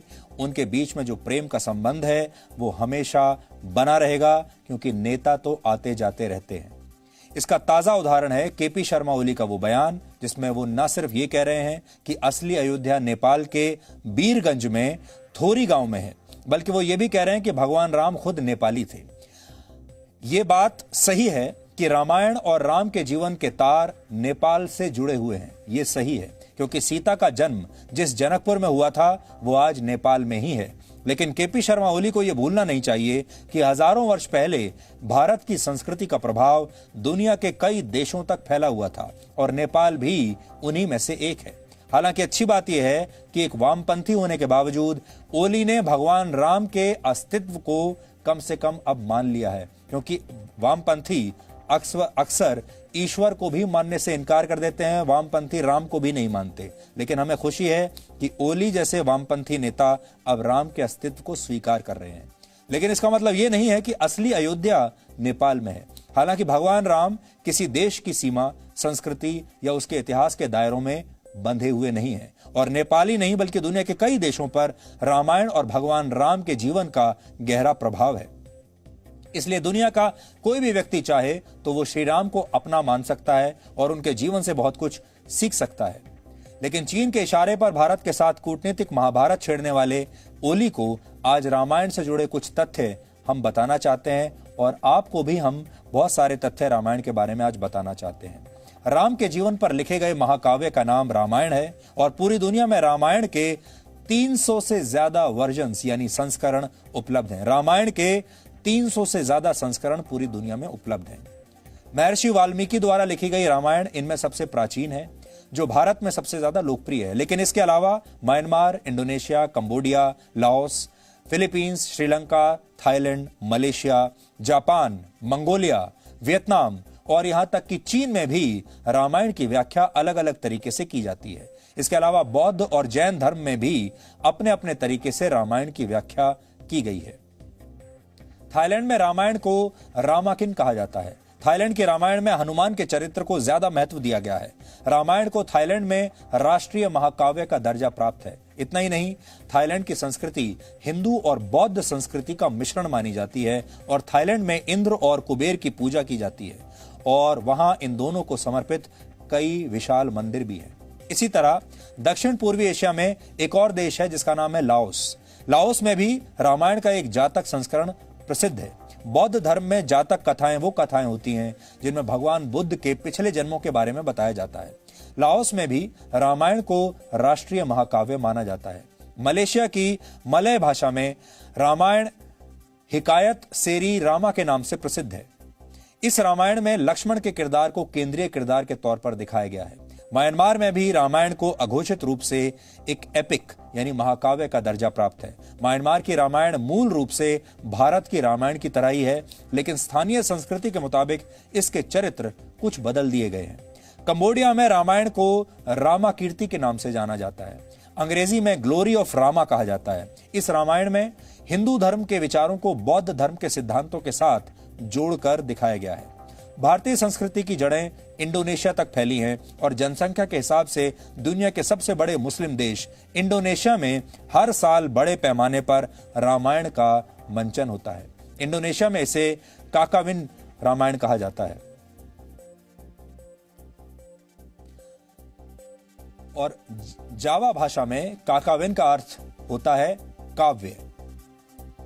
दुनिया के जिन देशों में रामायण पढ़ी जाती है या उसका मंचन होता है, उन देशों की सूची बहुत लंबी है। कहते हैं राम लोगों के रोम रोम में बसते हैं, लेकिन सच यह है कि राम और उनके जीवन से जुड़े चिन्ह भारत से लेकर इटली के रोम तक फैले हुए हैं। इटली में खुदाई के दौरान कई ऐसी प्राचीन पेंटिंग्स मिली हैं जिनमें राम के जीवन का चित्रण किया गया था। हो सकता है ये बात कुछ लोगों को बुरी लग जाए। रशिया और मंगोलिया में रामायण बहुत लोकप्रिय है और नेपाल को भारत के खिलाफ भड़काने वाले चीन के प्राचीन धार्मिक दस्तावेजों में भी रामायण का जिक्र मिलता है। चीन में एक लोक कथा बहुत लोकप्रिय है जिसका नाम है सुन वुकोंग। कहा जाता है कि यह कथा हनुमान के जीवन पर ही आधारित है। कहा यह भी जाता है कि महर्षि वाल्मीकि ने रामायण की रचना भगवान राम के जीवन काल में यानी 7000 वर्ष पूर्व की थी और इसमें अयोध्या को लेकर वर्णन किया गया है कि यह सरयू नदी के किनारे बसी है और इसके दक्षिण में गंगा नदी है। जाहिर है ये दोनों नदियां भारत में हैं और इनका नेपाल से कोई कनेक्शन नहीं है, इसलिए नेपाल के प्रधानमंत्री के तमाम दावे सही नहीं लगते। कई लोग तो सोशल मीडिया पर ओली की आलोचना करते हुए ये भी लिख रहे हैं कि वो अगर चाहें तो सौरमंडल के सारे ग्रहों का नाम भी नेपाल रख सकते हैं। कहा जाता है लंका पहुंचने से पहले श्री राम भारत के 16 स्थानों से होकर गुजरे थे और ये सभी स्थान भारत में ही हैं और इन्हें इस समय आप अपने नक्शे पर देख सकते हैं। इसलिए नेपाल के प्रधानमंत्री ओली को अपने दावे पर फिर से विचार करना चाहिए। इसके अलावा प्रधानमंत्री मोदी ने, आपको याद होगा, वर्ष 2018 में नेपाल के जनकपुर से भारत के अयोध्या तक चलने वाली एक बस सेवा का उद्घाटन भी किया था। इस उद्घाटन के समय केपी शर्मा ओली भी मौजूद थे और उन्होंने भी बस सेवा को हरी झंडी दिखाई थी। इस रूट को रामायण काल से ही राम जानकी मार्ग कहते हैं। इस विषय पर शोध करते हुए आज हमें एक लेख मिला जिसमें रामायण काल का एक नक्शा दिया गया है। इस नक्शे में वो जगह दिखाई गई हैं, वो स्थान दिखाए गए हैं जहां से होकर श्री राम, लक्ष्मण और महर्षि विश्वामित्र जनकपुर पहुंचे थे। विश्वामित्र सहित कई ऋषि मुनियों के यज्ञ को राक्षस भंग कर दिया करते थे, इसलिए विश्वामित्र राम और लक्ष्मण को अपने साथ ले गए ताकि राक्षसों का संहार किया जा सके। और इसी उद्देश्य को पूरा करने के लिए भगवान राम ने जनकपुर तक ये यात्रा की थी। नक्शे पर दिख रहे रास्तों से होते हुए श्री राम फुलहर नामक गांव पहुंचे थे, जहां सीता के पिता राजा जनक का एक उपवन था और इसी उपवन में सीता जी खेलने के लिए आती थीं। सीता ने पहली बार श्री राम को इसी उपवन में देखा था। जनकपुर राजा जनक के राज्य की राजधानी थी। वहां रंगभूमि में धनुष यज्ञ यानी सीता स्वयंवर हुआ था और यहीं पर भगवान राम ने शिव धनुष को तोड़कर यह स्वयंवर जीता था और फिर राम और सीता का विवाह यहां हुआ। यानी आज के आधुनिक मार्ग और पौराणिक राम जानकी मार्ग के बीच में भले ही कुछ असमानताएं हों, लेकिन यह रूट साबित करता है कि श्री राम भारत से जनकपुर पहुंचे थे, इसलिए अयोध्या के नेपाल में होने का सवाल ही नहीं उठता। वैसे नेपाल के प्रधानमंत्री के इस दावे पर, उनके इस बयान पर आज नेपाल के विदेश मंत्रालय ने सफाई दी है, जिसमें कहा गया है कि उनके बयान का मकसद अयोध्या के महत्व को कम करना और लोगों की भावनाओं को ठेस पहुंचाना नहीं था, बल्कि नेपाल के प्रधानमंत्री चाहते हैं कि इसे लेकर और शोध किए जाएं। इसी बयान में 2018 में जनकपुर और अयोध्या के बीच शुरू हुई उस बस सेवा का भी जिक्र है, जिसके बारे में अभी हमने आपको बताया। लेकिन आज हमने ये पता करने की कोशिश की कि क्या ओली के दावे में जरा भी सच्चाई है। इसे लेकर हमने रामायण और राम के जीवन पर शोध करने वाले कुछ लोगों से भी आज बात की और उन्होंने हमें क्या बताया, आप भी सुनिए। ये जो बीरगंज और नेपाल का रेफरेंस उनके दिमाग में आया कहां से? वो कहते हैं ना, बीरगंज के पास एक गांव में पैदा हुए थे वो। तो ऐसा है कि राम के पूरे जीवन काल के बाद हम सबको मालूम है कि अयोध्या को उन्होंने राजधानी नहीं छोड़ा था। अपने दोनों बच्चों में कौशल के देश के को दो हिस्सों में डिवाइड कर दिया, उत्तर कौशल और दक्षिण कौशल। दक्षिण कौशल की राजधानी कुशावटी बनाई गई, वो उसमें कुश जो बड़ा बेटा था उसको राजा बना के भेज दिया गया। और उत्तर कौशल की राजधानी उन्होंने डेवलप करी श्रावस्ती, वहां पे भेज दिया गया लव को। एक्चुअली इस श्रावस्ती का हिस्सा बाद में जाके बीरगंज बना कभी। तो किसी ने बड़ी आस्था के साथ ये कहा होगा कि देखिए राम के पुत्र लव ने जहां से राज किया, उस श्रावस्ती का हिस्सा नेपाल का बीरगंज भी था। अयोध्या एक ही है, हस्तिनापुर एक ही है, इंद्रप्रस्थ एक ही है, कुरुक्षेत्र एक ही है, रामेश्वरम एक ही है। मतलब ये है कि हमारे जितने भी बड़े तीर्थ स्थल हैं, बड़े धार्मिक स्थल हैं, बड़े सांस्कृतिक स्थल हैं, उन नाम का रिपीटिशन नहीं हुआ है, वो हमेशा एक ही हैं। और जब भी किसी भी स्थल की बात आती है, चाहे अयोध्या की बात हो हम ले लें, तो रामायण में ऐसा नहीं कि सिर्फ अयोध्या का जिक्र है। अयोध्या के बारे में यह बात भी कही गई है कि अयोध्या से नंदीग्राम कितनी दूरी पर है, किस डायरेक्शन में है, अयोध्या से भरद्वाज आश्रम कितनी दूरी पे है, अयोध्या से मिथिला किस रास्ते में कितनी दूरी पर पड़ता है। इन सब चीज़ों को मिलाकर किसी की स्थिति का पता चलता है। ऐसा नहीं है कि सब कुछ इमेजिनेशन पे बेस होता है। दूसरी बात आप ले लीजिए कि कई सौ वर्षों की मुकदमेबाजी के बाद और तमाम हजारों पुस्तकें, लेखों को देखने के बाद आदरणीय सुप्रीम कोर्ट, माननीय सुप्रीम कोर्ट ने न केवल यह कहा कि अयोध्या वही है जो आज की अयोध्या है, यहाँ तक कि जिस स्थान पर मान्यता थी लोगों की कि यही जन्मस्थल है भगवान राम का, सुप्रीम कोर्ट ने भी उसे माना।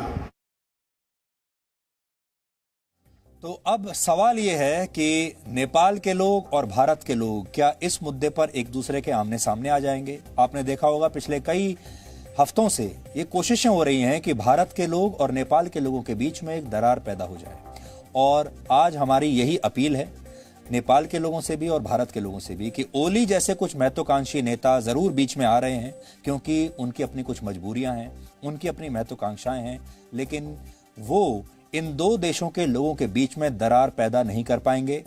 दो देशों के लोगों के बीच में जो संबंध पहले थे, जो प्रेम पहले था, वो ऐसे ही बना रहेगा।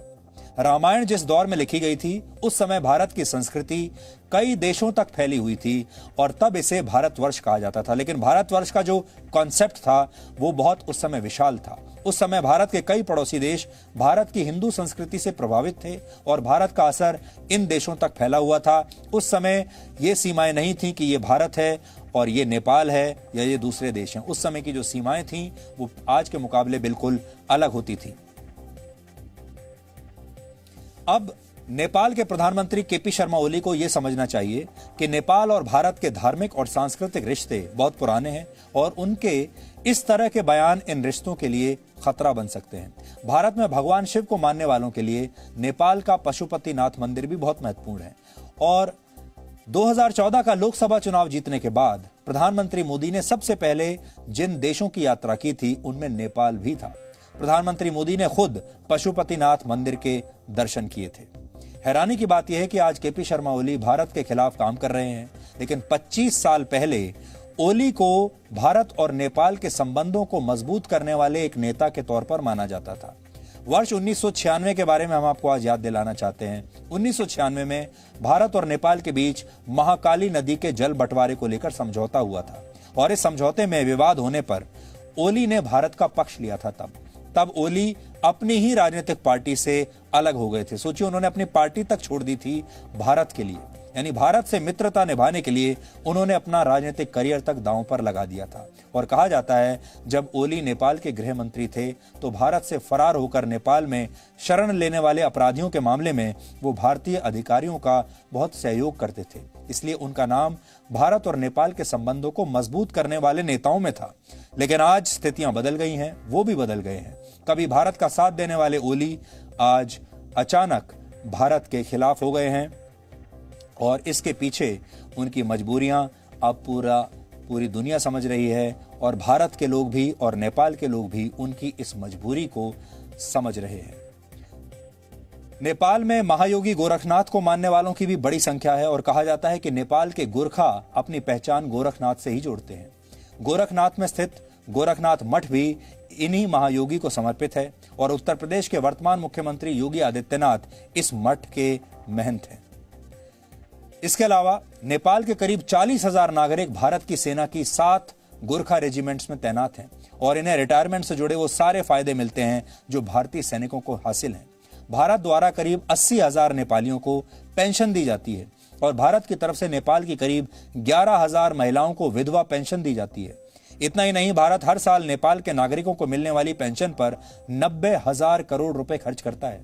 भारत और नेपाल की सीमा 1800 किलोमीटर से लंबी है और इस सीमा पर भारत और नेपाल के बीच करीब 20 ट्रेड पॉइंट्स हैं। नेपाल अपना 64% व्यापार भारत के साथ करता है और भारत नेपाल का सबसे बड़ा ट्रेड पार्टनर है। नेपाल भारत से जो चीजें मंगाता है उनमें पेट्रोलियम से लेकर स्टील, सीमेंट, मशीनरी और दवाइयां तक शामिल हैं। नेपाल का 60% आयात और निर्यात भारत के बंदरगाहों से ही होता है। नेपाल के करीब 80 लाख नागरिक भारत में काम करते हैं, नौकरियां करते हैं और नेपाल के लोगों को भारत में काम करने के लिए किसी भी तरह के वर्क परमिट की, वीजा की जरूरत नहीं होती। विदेश में बसे नेपाली अपने देश में जो पैसा भेजते हैं उसका 15% हिस्सा भारत से जाता है। इसलिए नेपाल की 4 से 5% जीडीपी भारत पर आधारित है।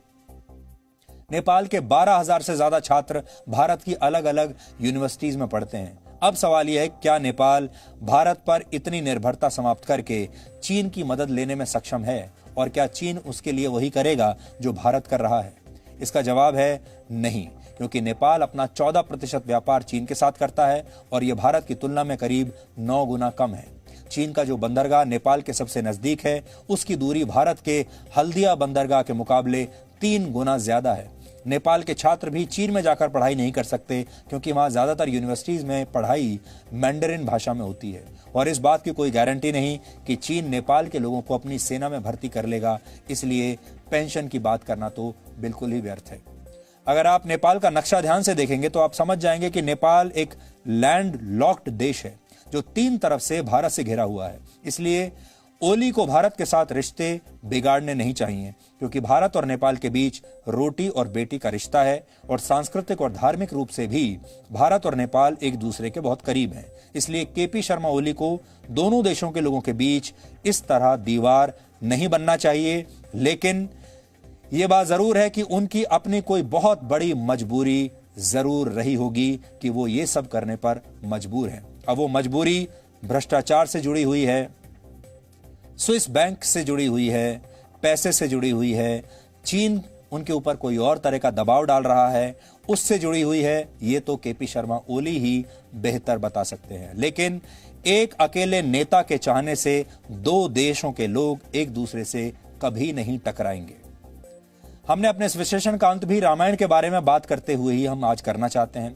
रामायण से हमें यह सीख मिलती है कि अहंकार और लालच में डूबा व्यक्ति कभी ये नहीं समझ पाता कि उसका मित्र कौन है और शत्रु कौन है। उदाहरण के लिए रावण को लगता था कि उसकी पत्नी मंदोदरी सीता से ईर्ष्या करती है, जबकि वो भगवान राम से ईर्ष्या करती थी। इसी तरह रावण को लगता था कि विभीषण उसके प्रति वफादार नहीं है, लेकिन विभीषण की असली नाराजगी रावण से नहीं बल्कि कुबेर से थी। कथाओं के अनुसार कुबेर रावण के सौतेले भाई थे। विभीषण की तरह कुबेर भी लंका का दावेदार था और सत्ता की इसी लड़ाई ने पहले विभीषण को कुबेर का शत्रु बनाया, फिर वो श्री राम के साथ मिल गए और रावण की मृत्यु के बाद लंका का राजा बने। विभीषण ने भगवान राम को रावण की सेना के सारे राज बता दिए थे और इससे श्री राम की जीत सुनिश्चित हुई थी। इसलिए आज भी एक कहावत बहुत मशहूर है जिसमें कहा जाता है कि घर का भेदी लंका ढाए। इसलिए केपी शर्मा ओली को समझना चाहिए कि चीन उन्हें जो दिखा रहा है वो सच नहीं है बल्कि एक भ्रम है, और भ्रम का शिकार होकर वो भारत और नेपाल के रिश्तों का बहुत बड़ा नुकसान कर रहे हैं। अब हम आपको आज के युग में लेकर आते हैं और आज आपके सामने जो सबसे बड़ी चुनौती है उसके बारे में बताते हैं। कोरोना संक्रमण पर विश्व स्वास्थ्य संगठन यानी WHO ने दुनिया के सभी देशों को एक नई चेतावनी दी है और ये चेतावनी आपके लिए भी है। WHO के मुताबिक जिन देशों में कोरोना संक्रमण के नए मामलों में तेजी बनी हुई है, वहां की सरकारें सही कदम नहीं उठा पाई हैं, और अगर कोई ठोस कदम नहीं उठाए गए तो आने वाले समय में हालात बद से बदतर हो जाएंगे। यानी अभी जो आप हालात देख रहे हैं ये तो कुछ भी नहीं है, इससे भी बुरे हालात होंगे। WHO ने दुनिया के ऐसे नेताओं की भी आलोचना की है जिन्होंने कोरोना संक्रमण के मामले में लापरवाही भरे बयान दिए हैं, क्योंकि ऐसे बयानों की वजह से लोगों का भरोसा कम होता है। ये चेतावनी देते हुए WHO ने कहा है कि अगर महामारी के फैलने की रफ्तार को कम नहीं किया गया तो हालात कहीं ज्यादा बिगड़ जाएंगे और दुनिया उस स्थिति में पहुंच जाएगी जहां से सामान्य हालत में लौटना इसके बाद असंभव हो जाएगा। अगर WHO की बात माने तो इसका मतलब यह है कि आपका जीवन अब पहले जैसा कभी नहीं रहेगा। WHO ने कोरोना वायरस को फिलहाल मानव जाति का सबसे बड़ा दुश्मन बताया है, लेकिन यह भी कहा है कि दुनिया के कई देश इस वायरस से निपटने के मामले में गलत दिशा में जा रहे हैं। जिस तरह से कोरोना संक्रमण के मामले तेजी से बढ़े हैं, उससे यही साबित होता है कि नियमों का पूरा पालन नहीं हो रहा और लॉकडाउन में दी जा रही रियायतों से भी हालात खराब हो रहे हैं।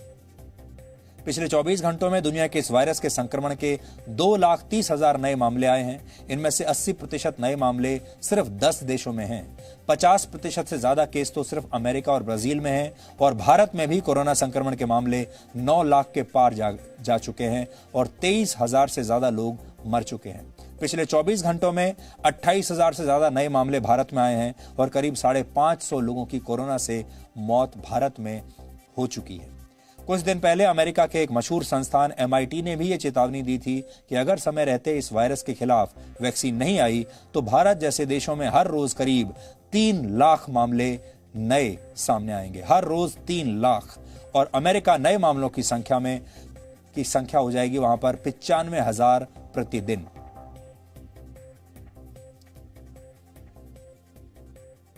तो इसलिए आप अगर ये सोच रहे हैं कि जो बुरा दौर है वो जा चुका है, और आपने वैसे भी देखा होगा आजकल जब आप बाहर निकलते हैं तो बहुत सारे लोग सारे नियमों का उल्लंघन कर रहे हैं। बहुत सारे लोग जब आप सड़क पर जाते हैं, बाजार में जाते हैं तो ऐसा दिखा रहे हैं जैसे अब सब कुछ सामान्य हो चुका है। कोरोना वायरस का जो संक्रमण था, वो जो बुरा समय था, वो समाप्त हो चुका है। इसलिए ये बात बिल्कुल गलत है। नियमों का उल्लंघन बिल्कुल मत कीजिए और सावधानी लगातार बरतते रहिए। अब आखिर में आपको एक बहुत दिलचस्प खबर बताते हैं। फ्रांस के मोंब्ला ग्लेशियर से 54 साल पुराना एक भारतीय अखबार मिला है। 1966 के इस अखबार के पहले पन्ने पर इंदिरा गांधी की तस्वीर है और इस अखबार के फ्रंट पेज पर इंदिरा गांधी के प्रधानमंत्री बनने की खबर है। बताया जाता है कि यह अखबार 24 जनवरी 1966 में एयर इंडिया के एक विमान के दुर्घटनाग्रस्त होने से वहां गिरा था। उस विमान हादसे में तब 117 लोगों की मौत हो गई थी। बड़ी स्क्रीन पर हम आपको ये दिखाते हैं, देखिए आपको कैसा दिखता है ये अखबार। 54 साल पुराना ये अखबार इस इलाके में एक रेस्टोरेंट चलाने वाले व्यक्ति को मिला था। बर्फ में दबे होने की वजह से अखबार काफी गीला था, लेकिन फिर भी उसकी हालत बहुत ज्यादा खराब नहीं थी।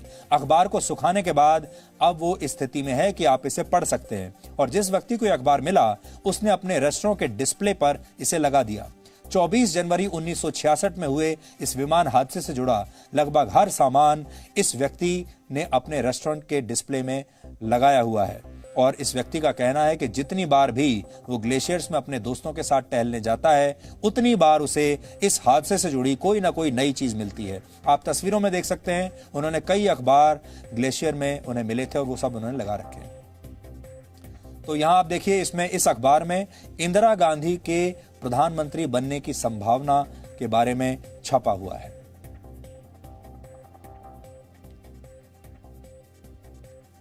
और अब आज का सवाल, आज आपको यह बताना है कि दुनिया में पहली बार इंसान ने मशीन से बर्फ कब बनाई थी। आप इस पर रिसर्च कीजिए और ब्रेक के बाद हम आपको इस सवाल का सही जवाब बताएंगे।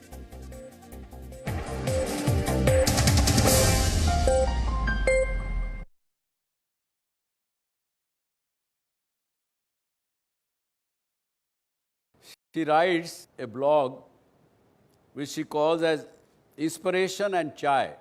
I don't know why she writes chai, but Inspiration and Chai. She writes the phenomenal clarity of vision that people get at the end of their lives and how we might learn from their wisdom. As somebody said now that I will have no fear because वो clarity तब आखिरी के 24 घंटे में ही आती है। एक general 5 बड़ी चीज़ें उसने लिखी हैं।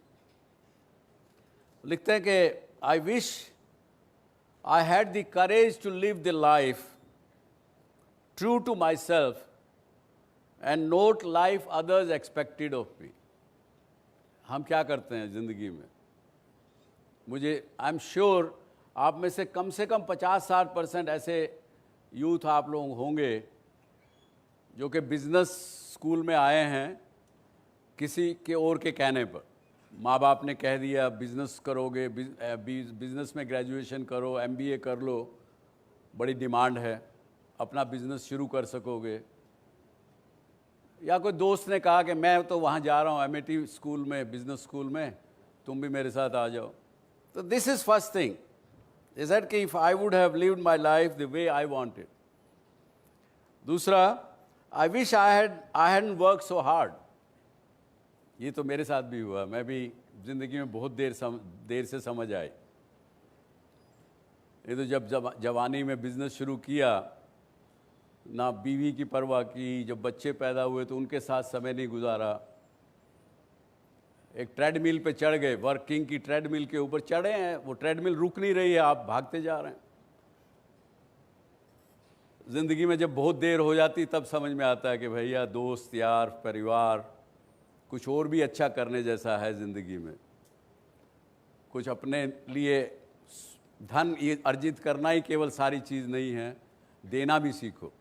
देर में समझ आता है, लेकिन मैं कहता हूँ चलो जब भी समझ आया कोई बात नहीं, करो तो सही। So I hadn't worked so hard. जैसे आप में से कईयों ने कहा कि दोस्तों से बात नहीं किया, मैं जाऊंगा दोस्त को कहूंगा कि यार I love you, I misunderstood you through out my life, और whatever. I wish I had the courage to express my feelings. बहुत से हम लोग हैं जो अपनी फीलिंग एक्सप्रेस नहीं करते, यही सोच के कि यार उसको बुरा ना लग जाए, सामने वाले को बुरा ना लग जाए। कभी होता है फीलिंग के नहीं? We are political when we don't express our feelings truly, what we believe. I wish I had stayed in touch with my friends. I wish I had let myself to be happier. Now, this is very catchy point of view. जिन लोगों ने कहा, this is surprisingly common one, many did not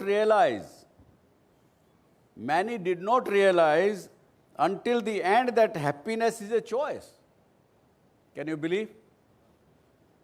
Happiness is also a choice. Many people do not even know. Because क्यों? क्योंकि हम उसी system में, उसी रट में, उसी बहाव में बहे जा रहे हैं. No signal, no worry. Presenting Z News app with live TV, latest updates and expert opinion. Available on Google Play and App Store. Download it now.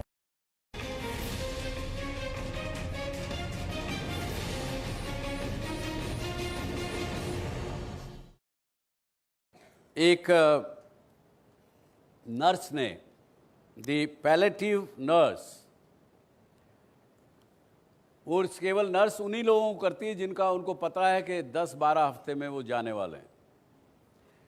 अब उसने, the lady called Bronnie Ware in Australia, she writes a blog which she calls as inspiration and chai. I don't know why she writes chai, but inspiration and chai. She writes the phenomenal clarity of vision that people get at the end of their lives and how we might learn from their wisdom. As somebody said now that I will have no fear because वो clarity तब आखिरी के 24 घंटे में ही आती है. एक general 5 बड़ी चीज़ें उसने लिखी हैं. लिखते हैं कि I wish I had the courage to live the life true to myself and not life others expected of me. हम क्या करते हैं ज़िंदगी में?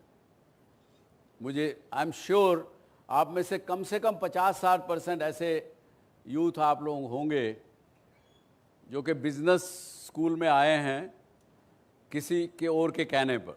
माँ बाप ने कह दिया बिजनेस करोगे, बिजनेस में ग्रेजुएशन करो, MBA कर लो, बड़ी डिमांड है, अपना बिजनेस शुरू कर सकोगे.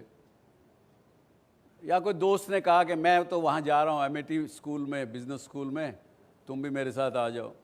तो this is first thing. They said कि if I would have lived my life the way I wanted. दूसरा, I wish I hadn't worked so hard. ये तो मेरे साथ भी हुआ. मैं भी ज़िंदगी में बहुत देर से समझ आई. ये तो जब जवानी में बिजनेस शुरू किया, ना बीवी की परवाह की, जब बच्चे पैदा हुए तो उनके साथ समय नहीं गुजारा. एक ट्रेडमिल पे चढ़ गए, वर्किंग की ट्रेडमिल के ऊपर चढ़े हैं, वो ट्रेडमिल रुक नहीं रही है, आप भागते जा रहे हैं. ज़िंदगी में जब बहुत देर हो जाती तब समझ में आता है कि भैया दोस्त यार परिवार कुछ और भी अच्छा करने जैसा है ज़िंदगी में. कुछ अपने लिए धन अर्जित करना ही केवल सारी चीज़ नहीं है, देना भी सीखो. देर में समझ आता है, लेकिन मैं कहता हूँ चलो जब भी समझ आया कोई बात नहीं, करो तो सही. So I hadn't worked so hard. जैसे आप में से कईयों ने कहा कि दोस्तों से बात नहीं किया, मैं जाऊंगा दोस्त को कहूंगा कि यार I love you, I misunderstood you through out my life, और whatever. I wish I had the courage to express my feelings. बहुत से हम लोग हैं जो अपनी फीलिंग एक्सप्रेस नहीं करते, यही सोच के कि यार उसको बुरा ना लग जाए, सामने वाले को बुरा ना लग जाए. कभी होता है फीलिंग के नहीं? We are political when we don't express our feelings truly, what we believe. I wish I had stayed in touch with my friends. I wish I had let myself to be happier. Now, this is very catchy point of view. जिन लोगों ने कहा, this is surprisingly common one, many did not realize until the end that happiness is a choice. Can you believe? Happiness is also a choice. Many people do not even know. Because क्यों? क्योंकि हम उसी system में, उसी रट में, उसी बहाव में बहे जा रहे हैं. No signal, no worry. Presenting Z News app with live TV, latest updates and expert opinion. Available on Google Play and App Store. Download it now.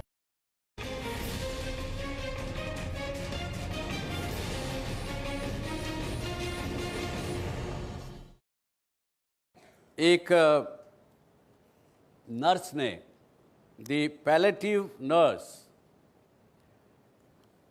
और केवल नर्स उन्हीं लोगों को करती है जिनका उनको पता है कि 10-12 हफ्ते में वो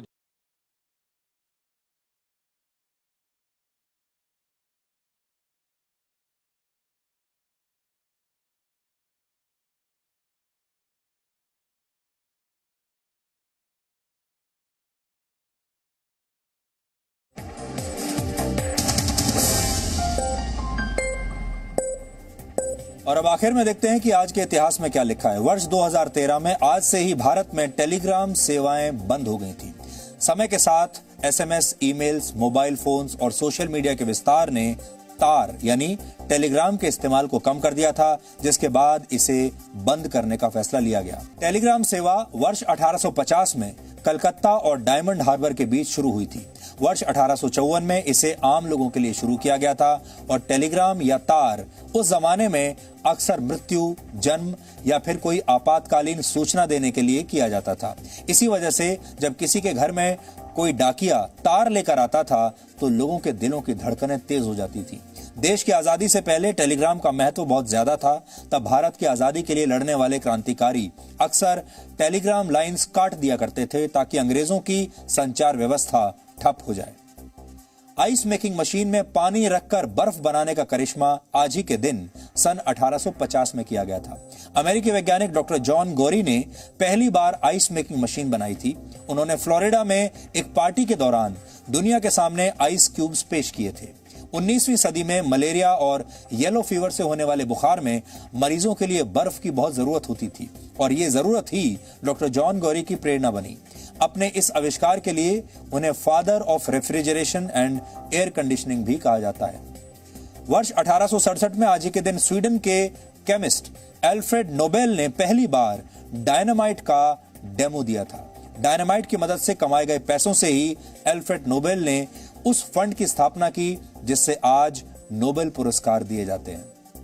वर्ष 1975 में आज ही के दिन हिंदी सिनेमा के मशहूर संगीतकार मदन मोहन का निधन हुआ था। मदन मोहन अपने शुरुआती दौर में एक सैनिक थे, जिसके बाद वो सेना की नौकरी छोड़कर लखनऊ में ऑल इंडिया रेडियो से जुड़ गए। वहां उन्होंने उस्ताद अली अकबर खान और बेगम अख्तर जैसे बड़े कलाकारों के साथ काम किया। 1950 में आई फिल्म आंखें से मदन मोहन को हिंदी सिनेमा में पहला बड़ा ब्रेक मिला। इसके बाद उन्होंने कभी पीछे मुड़कर नहीं देखा। और आपको ये भी बता दें कि लता मंगेशकर मदन मोहन को गजल का शहजादा कहती थी। और वर्ष 1910 में आज ही के दिन अमेरिकी एनिमेटर और फिल्मकार विलियम हैना का जन्म हुआ था। जोसेफ बारबरा के साथ मिलकर विलियम हैना ने एक बहुत मशहूर एनिमेटेड सीरीज की रचना की थी जिसका नाम है टॉम एंड जेरी। आपने जरूर देखा होगा। तो डीएनए में आज इतना ही। अब आपसे हमारी मुलाकात होगी कल रात 9 बजे। तब तक आप खुश रहिए, सुरक्षित रहिए, स्वस्थ रहिए। और जिस दिन आप अपने आत्मसम्मान को पहचान जाते हैं उसी दिन से आपके आत्मनिर्भर बनने की शुरुआत हो जाती है। नमस्कार।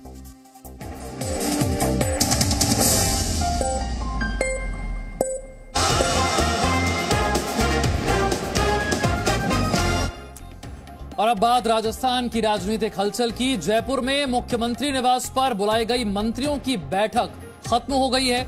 मुख्यमंत्री अशोक गहलोत ने कैबिनेट बैठक भी की।